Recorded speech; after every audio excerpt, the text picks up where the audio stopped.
How's it going, folks? So, you may or may not have heard about the assassination attempt on Justice Kavanaugh. If you have, it means you most likely are paying attention to current events better than the average person, because it doesn't seem like this assassination attempt is getting much coverage. Now, they captured the person who did this, and, well, it turns out the reason why he did it was this person, was afraid Roe v. Wade was going to be overturned. And this person did not like the prospect of certain unconstitutional gun laws being possibly struck down by the Supreme Court. All right, so we need to take a chill pill on Roe v. Wade. First off, if Roe v. Wade does get overturned, it doesn't change much at all, with the exception of maybe certain states who have triggered laws to outright ban elective abortion once Roe v. Wade gets overturned. And on that note, it's probably not going to stop somebody who really wants an abortion from going to one of those states that do allow abortion just to get an abortion. And there are going to be a lot of states that don't ban abortion. You think New York's going to ban abortion just because Roe v. Wade got overturned? I don't think so. Now, with that being said, for those who are upset about the prospect of Roe v. Wade being overturned, it was a bad ruling. The justices overstepped their boundaries by simply conjuring up this right. There was no text that they went off in the Constitution, it seems like, to actually justify the ruling. And you really don't want to allow any branch of government just to willy-nilly reinterpret themselves power that they didn't already have.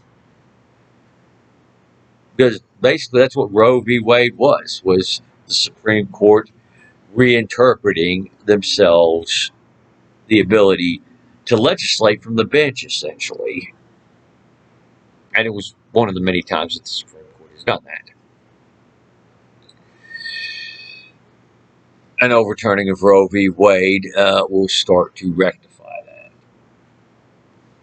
If you want to keep abortion legal, you probably should be doing what some of us gun rights advocates are doing, and this is actually laying out the reason as to why abortion should be legal and why it possibly should be considered a right, and why it should be treated as a right. That would be a place to start.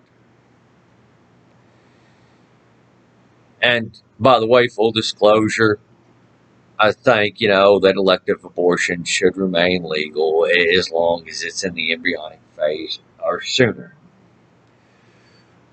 Once the unborn child starts to get neurons and brain waves, sign of sentience, that's when I really start to think, yeah, you're going too far. You're actually taking a sentient life at this point. And I understand that, yes, even in the embryonic phase, it's still killing what is technically a biological human being, and I don't like it either. But I do think that you're going to have some leeway in that. The fact of the matter is that I'd much rather them take the elective option and get this over with in the embryonic stage rather than waiting to the fetal stages.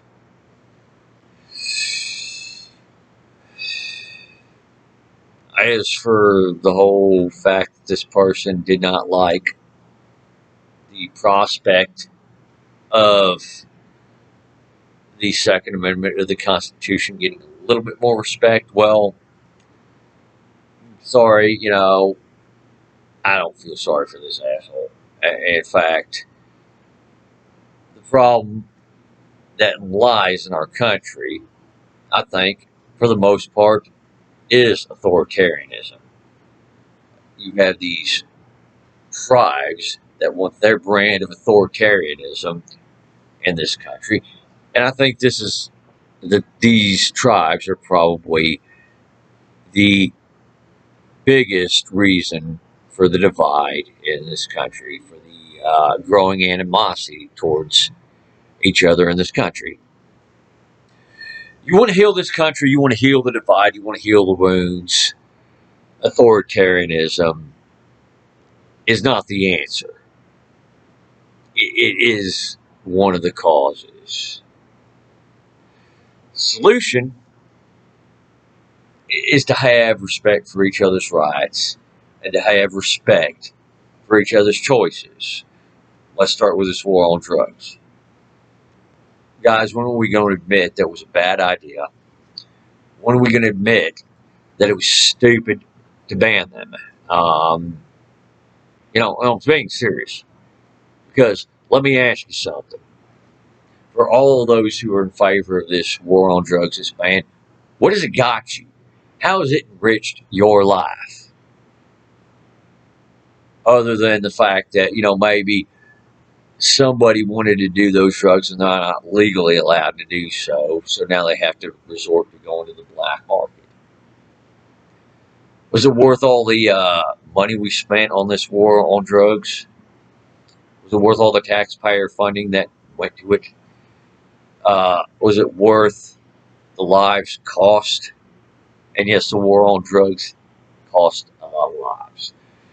Be they innocent bystanders that got caught up in the violence, be it rival cartel members shooting it out with each other, or some other police or military organization, um, rival street gangs shooting it out with each other, police raiding homes and killing someone or possibly an innocent bystander on accident, with the innocent bystander portion, just trying to enforce these drug laws.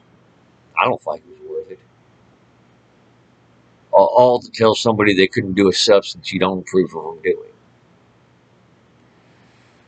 What about the ban on prostitution? I know in certain places prostitution is legal. Well, was it worth that for all of y'all who think that prostitution should be banned? How's this ban on prostitution enriching you personally? Other than the fact that you're just deep down inside afraid that you might actually want to prostitute yourself and you think this ban's saving you money. Well, there'll be people who get prostitutes anyway. Moreover, these bans on prostitution, heavy restrictions on prostitution, cost money to enforce. Furthermore, like the war on drugs, the war on prostitution takes a certain portion of the economy that could be on the legal market and puts it on the black market. So, you getting the point yet? You think that these people who are going to get the prostitutes, regardless of what the law says, care if they're being pimped out, their pimp's abusive, or even if they've been trafficked up here? Now, a lot of our human trafficking into this country, well, there are a lot of them that are sex slaves and are done so, and are trafficked here to be prostituted. So was that worth it? You know, talk about freedom of speech. I mean, is it worth really losing your freedom of speech just to have an opinion you don't like censored? Because, it's not only that you don't want to hear it, you don't want anyone else to hear it.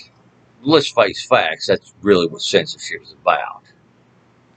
Is you don't want somebody else to hear a certain bit of information or get a hold of a certain bit of information. You know, I was having a conversation with a friend. And this friend was talking about certain people who were pro censorship, and then they got censored.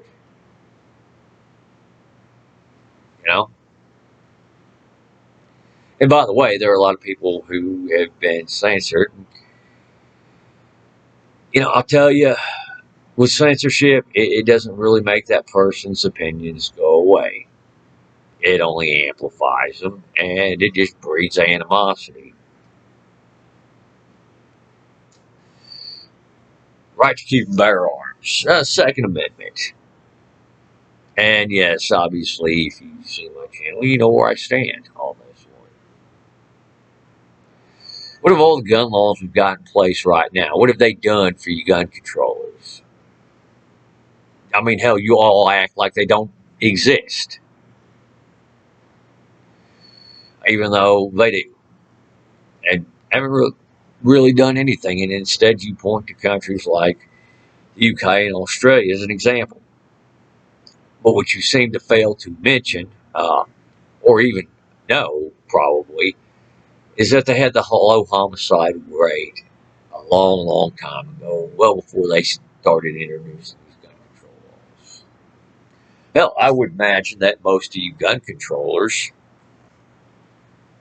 couldn't tell me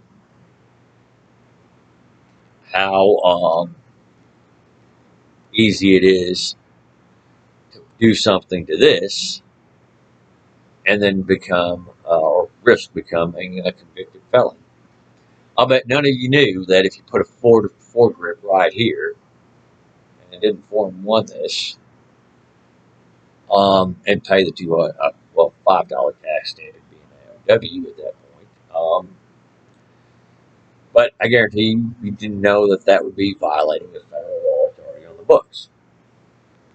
I mean, hell, if I was to take this brace off and put a real stock on it, well, I did it without Form 1ing it and paying the $200 tax stamp and going through all the other NFA Title II process. That would be a felony and possibly 10 years in prison if caught. And there is no way for me as a private citizen to do all the changes to this, well, at least not legally, in order to add the fun switch to this. Yeah, shall not be infringed is being infringed right now. And what has it done for you?